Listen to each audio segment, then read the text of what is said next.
El día de hoy hablaremos acerca de la inmunidad adaptativa. Veremos los temas del complejo mayor de histocompatibilidad, el receptor del linfocito T, así como la ontogenia y la función de los linfocitos T. También veremos el receptor del linfocito B y la activación de los linfocitos B. Y concluiremos con los anticuerpos. Comenzaremos hablando acerca del complejo mayor de histocompatibilidad.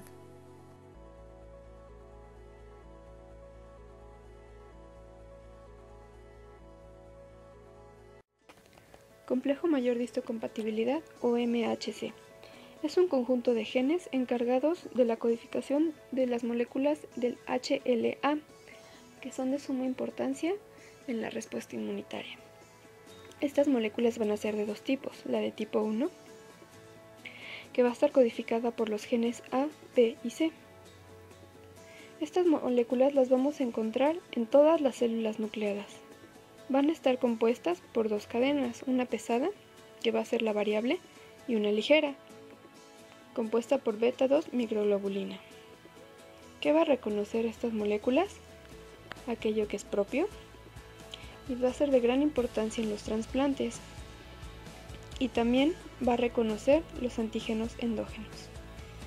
Estas moléculas las vamos a encontrar en el retículo endoplásmico, unidas a otras moléculas como la calnexina, la calreticulina y la tapacina. Por otra parte, las proteínas endógenas van a ser degradadas en los proteosomas, que posteriormente van a ser transportadas al retículo endoplásmico por medio de las TAPs. Después de esto, las moléculas del HLA1 van a ser estabilizadas y transportadas a la membrana, donde van a poder ser reconocidas por los linfocitos T, citotóxicos o CD8. Ahora continuamos con las moléculas del tipo 2. Estas moléculas van a ser codificadas por los genes DP, DQ y DR. Las vamos a encontrar en todas las células inmunocompetentes. Van a estar compuestas por dos cadenas, una alfa y una beta. ¿Qué van a reconocer las moléculas del tipo 2? Los antígenos exógenos, que van a ser parte de la presentación antigénica. Esto se va a llevar a cabo cuando el antígeno exógeno es fagocitado y expuesto a las moléculas del tipo 2. Estas moléculas van a estar unidas al CLIP, que después va a ser catalizado por el HLA-DM. Después de esto se van a unir los antígenos a la molécula de tipo 2 y transportado a la membrana para ser presentado a los linfocitos T CD4.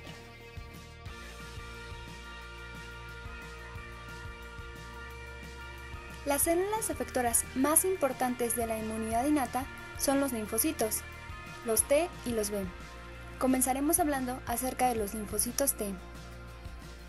El TCR va a ser el receptor de linfocitos T.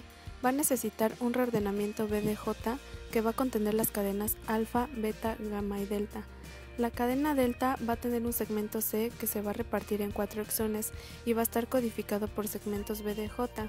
La cadena gamma va a tener 2 segmentos C y segmentos B y J. Juntos van a formar CD3 gamma y CD3 delta, que van a servir para transmitir las señales al interior de la célula. La cadena beta va a contener 2 segmentos C, va a estar compuesto por 4 exones, una porción del péptido de unión, la región bisagra y la cisteína de unión entre las cadenas alfa y beta. Va a estar codificado por los segmentos BDJ y va a tener un dominio transmembrana y la fracción citoplasmática. La cadena alfa va a contener un segmento C que se va a repartir en 4 exones, una serie de segmentos J y segmentos B. Entre estos dos segmentos génicos se va a encontrar los segmentos BDJ del TCR delta. Ambos van a servir para el reconocimiento del antígeno.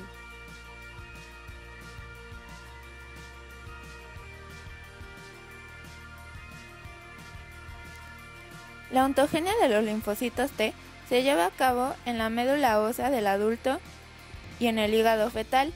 Ahí se producirán las células hematopoyéticas, entre ellas los precursores de los linfocitos T, que expresan CCR9. Esta es muy importante. Viajarán al timo, y llegarán ahí por su gradiente de quimiosinas.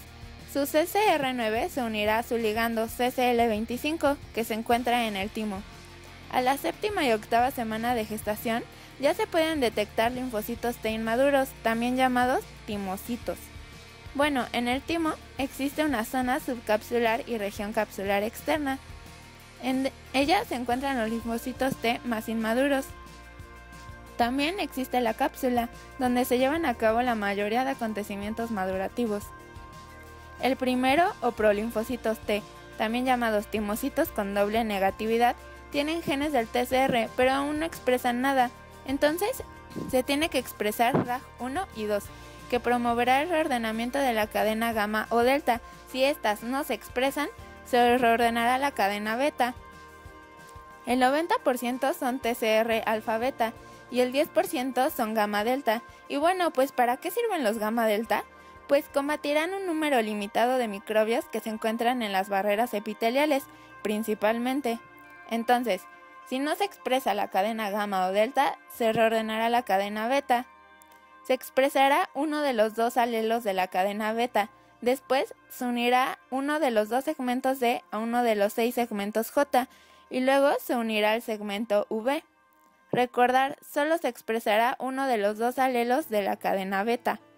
Si todo sale bien, seguiremos al receptor del prelinfocito T, donde la cadena beta se unirá a una proteína invariante, también llamada pre-T-alfa. También se unirá al CD3 y a la proteína Z, y juntos formarán el pre-TCR. Este pre-TCR permitirá la supervivencia y proliferación de los linfocitos T, además de la exclusión alélica de la cadena beta. Recordar, solo se expresará uno de los dos alelos, y si esto sale bien, pues se reordenará la cadena alfa. Los timocitos con doble positividad, que es el siguiente paso, se caracteriza porque todos los linfocitos T son CD4 y CD8 positivos. Se vuelve a expresar RAG1 y 2 para el reordenamiento de la cadena alfa. Aquí sí se pueden expresar los dos alelos de la cadena alfa. De hecho, el 30% de los linfocitos T maduros expresan TCR diferentes. Son iguales en las cadenas beta, pero diferentes en las cadenas alfa. Si todo sale bien, se elimina el locus delta, que es común al locus alfa, y sobrevive el linfocito T. Si sale mal, pues muere por apoptosis. Después sigue la selección, que es el reconocimiento del antígeno, o sea, péptido MHC. ¿Y pues qué reconoce? Si reconoce el MHC1, será CD8 positivo. Si reconoce el MHC2, será CD4 positivo. Estos CD4 positivos expresan moléculas efectoras, como el ligando del CD40, y ayudarán a los linfocitos B, células dendríticas y macrófagos. Producirán citocinas en respuesta al antígeno. En cambio, los CD8 reconocen al MHC1 y producirán moléculas que matan a otras células directamente. Entonces, esta selección puede ser positiva o negativa. La negativa es porque reconoce el péptido MHC con afinidad alta y puede seguir dos caminos. La primera es la apoptosis, donde el 95% de los linfocitos T mueren.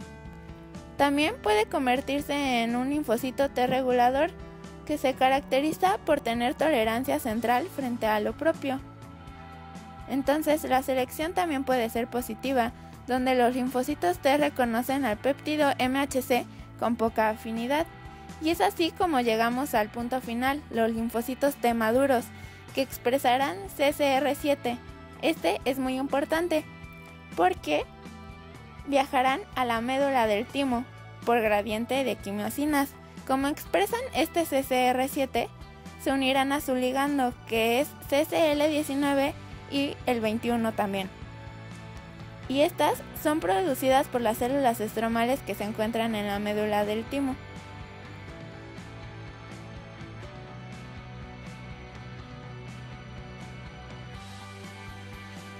Ontogenia de linfocitos T.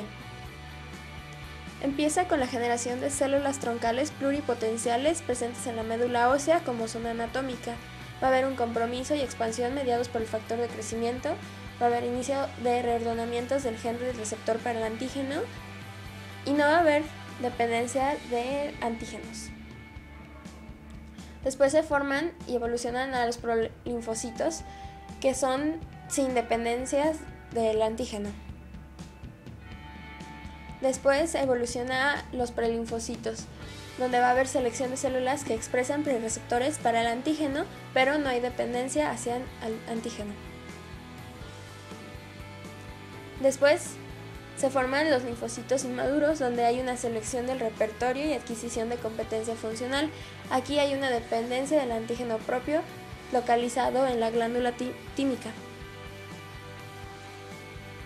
Después se forma el linfocito maduro, que son los respondedores iniciales que van a migrar del timo a los ganglios y son dependientes del antígeno propio. Y finalmente se forman los linfocitos efectores diferenciados, que realizan funciones efectoras y son dependientes de antígenos extraños, ya que se encuentran fuera del timo.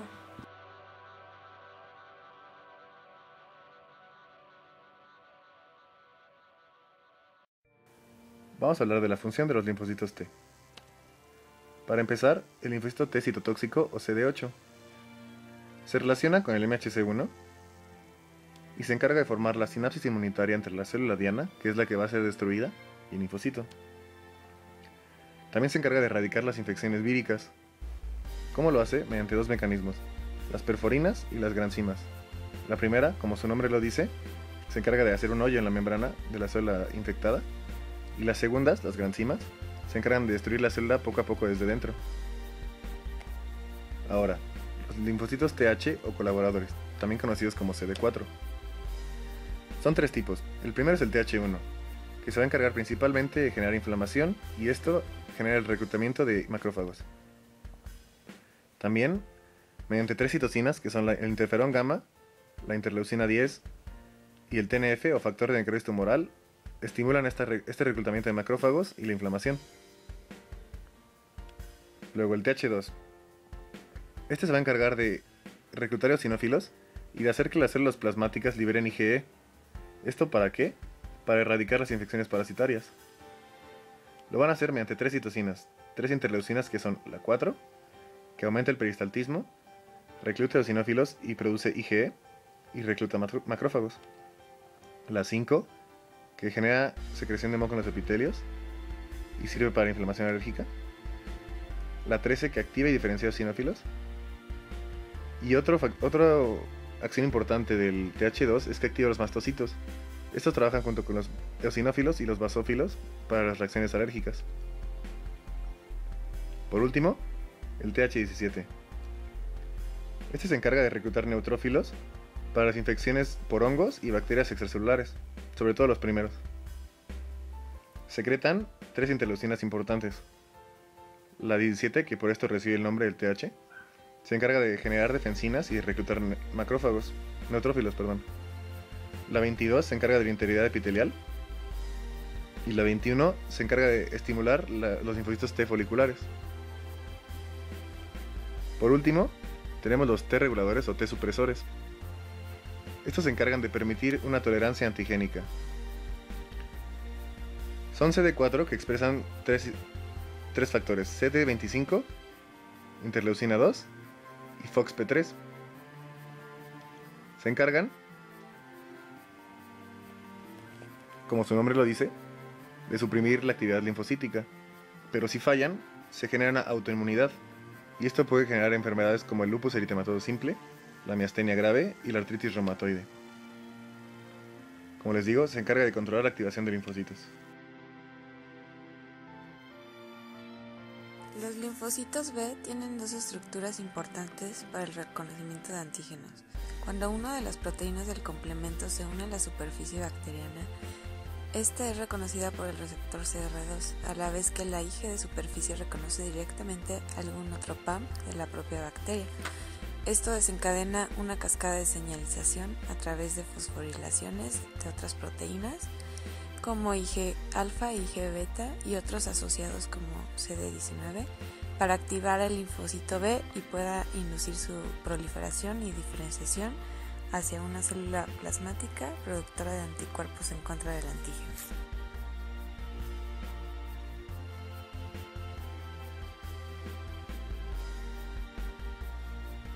La activación del linfocito B ocurre por dos vías dependiendo las características y propiedades del antígeno. Pero antes de esto, es importante mencionar que hay un aumento en la expresión del complejo mayor de histocompatibilidad 2, de coestimuladores tales como B7, de receptores para citocinas y cambio en receptores para quimiosinas, todo con el objetivo de que este proceso se lleve de la mejor manera. La activación del linfocito B dependiente de T es aquella donde se reconoce al antígeno en un folículo de tejido linfático y este debe ser, por fuerza, una proteína. Este antígeno es reconocido por una célula dendrítica o directamente por un linfocito B si este entró al folículo como un antígeno soluble. El linfocito B lo reconoce con el BCR, lo fagocita y lo procesa para presentarlo a través del MHC2 a un linfocito T CD4 cooperador. Estos linfocitos T muchas veces se diferencian en foliculares. Su característica es presentar el ligando CD40 y citocinas especiales que le permiten al linfocito B diferenciarse de una manera óptima. En este proceso, el linfocito B activará y apagará distintos genes con el fin de producir células de memoria y células plasmáticas. Habrá cambio de isotipo y maduración de la afinidad, con el fin de reconocer a nuestro antígeno con la mejor especificidad posible. Estas células de memoria y plasmática viven durante meses o incluso años, las cuales migran a la médula ósea, listas para producir anticuerpos de vida larga, alta afinidad y responder de una manera intensa y más eficaz a una segunda exposición con este antígeno.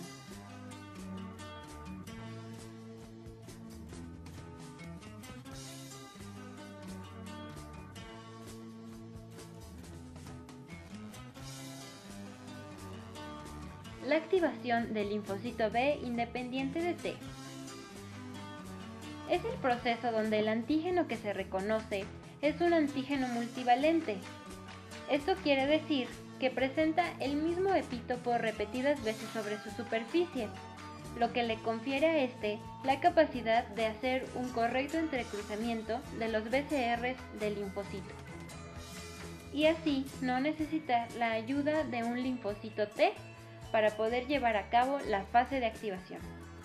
Estos antígenos son polisacáridos, ácidos nucleicos y lípidos. Los linfocitos que llevan a cabo este proceso son de diferentes zonas. Están los linfocitos de la zona marginal del vaso, que tienen la capacidad de diferenciarse en células plasmáticas secretoras de IgM, IgE e IgA. Los linfocitos BB1, de origen hepático embrionario, residen en mucosas y peritoneo y también forman ciertos anticuerpos. Los anticuerpos que se secretan en este tipo de activación son conocidos como anticuerpos naturales, que se encuentran presentes en la circulación de todo anfitrión, pero son formados sin una exposición clara hacia ciertos microorganismos. Este tipo de células pueden producir respuestas secundarias típicas, pero no sufren un gran cambio de isotipo ni una maduración de la afinidad muy alta. Pero hay prueba de que forman células de memoria porque las han visto en humanos, siendo células plasmáticas de memoria secretoras de IgM.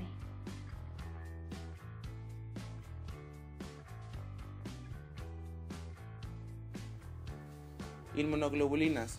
Los anticuerpos son proteínas circulantes que se producen en los vertebrados en respuesta a la exposición a estructuras extrañas conocidas como antígenos.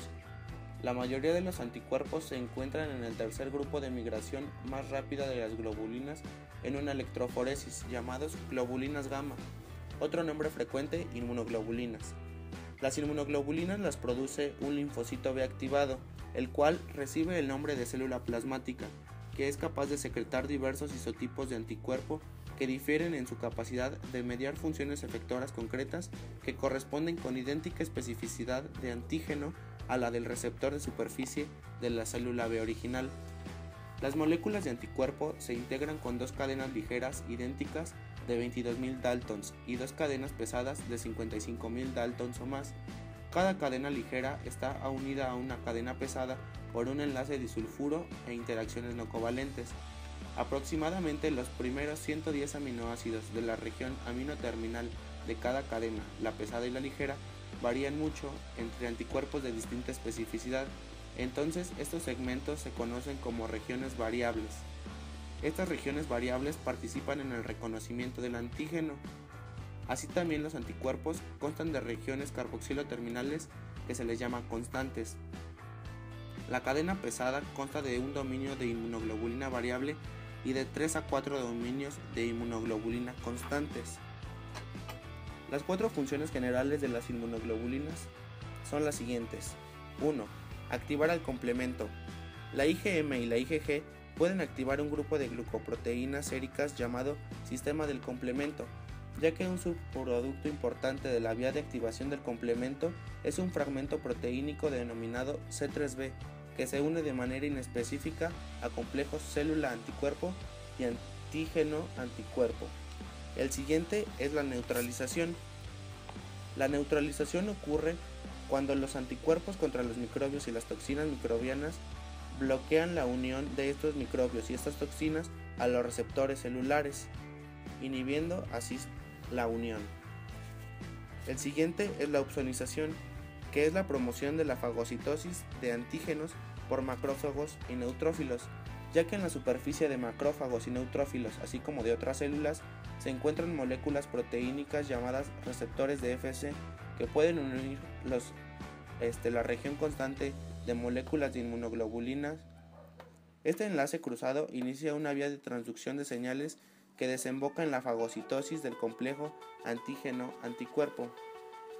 El siguiente es la citotoxicidad mediada por anticuerpo.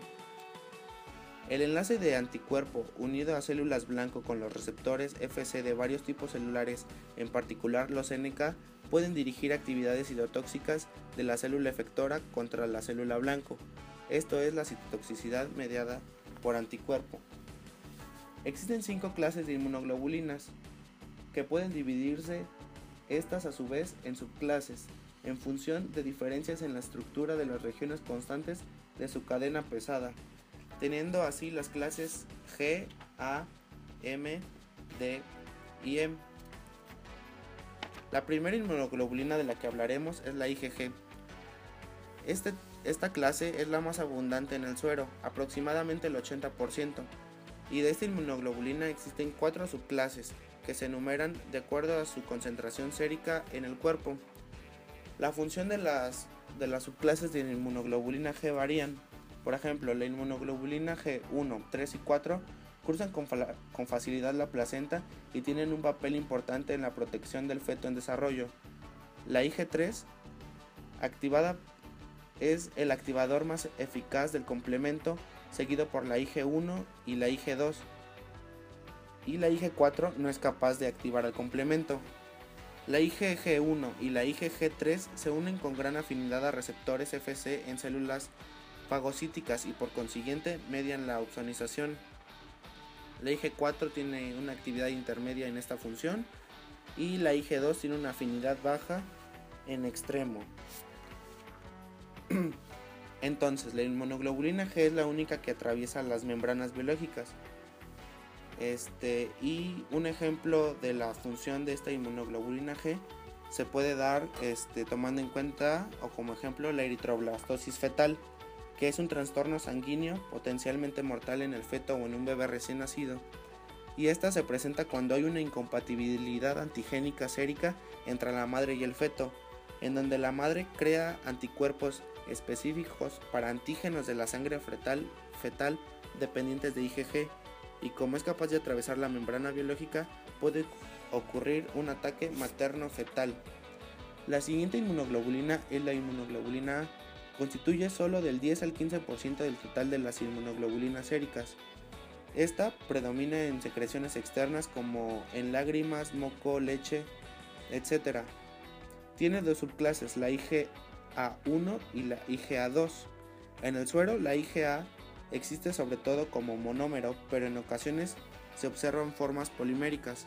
La inmunoglobulina A secretoria, que consta de un dímero o un tetrámero, es un polipéptido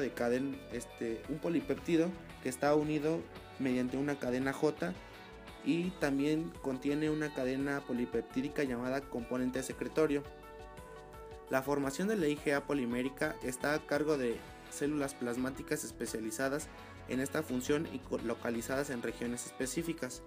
Así, la IgA se une al receptor poli-Ig que se expresa en la superficie basolateral de la mayor parte de epitelios submucosos. Entonces ocurre la endocitosis, en donde el receptor poliinmunoglobulina se desciende de manera enzimática de la membrana y se torna en el componente secretorio, que está unido a la inmunoglobulina A polimérica y se libera junto con ella hacia las secreciones mucosas.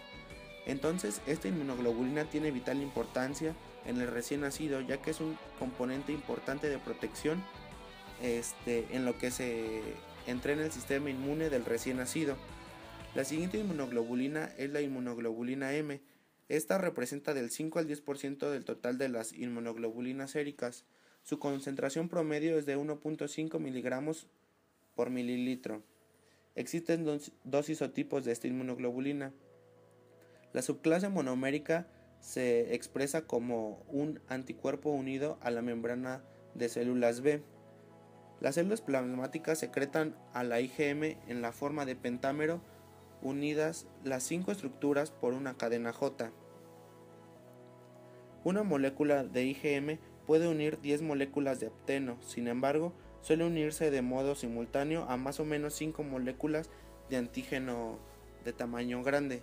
La IgM es la primera clase de inmunoglobulina que se produce en una respuesta primaria a un antígeno y también la primera que se produce en el recién nacido. La siguiente inmunoglobulina es la IgD. Esta se descubrió por primera vez cuando un paciente que desarrolló mieloma múltiple no reaccionó con antisuero antiisotipo contra los anticuerpos reconocidos hasta aquel entonces, que era la IgA, la IgM y la IgG. Esta inmunoglobulina tiene una concentración sérica de 30 microgramos por mililitro y es alrededor del 0.2% de las inmunoglobulinas séricas. Junto con la IgM es la principal inmunoglobulina unida a membrana que se expresan en las células B maduras, pero no se conoce aún una función biológica efectora de esta inmunoglobulina. El último isotipo de inmunoglobulina es la IgE. Su concentración en el suero es extremadamente bajo, 0.3 microgramos por mililitros. Median las reacciones de hipersensibilidad inmediata. La IgE se une a receptores Fc en las membranas de basófilos sanguíneos y células cebadas de los tejidos, induciendo la degranulación. Como resultado, se libera una diversa gama de mediadores farmacológicamente activos que propician las manifestaciones alérgicas.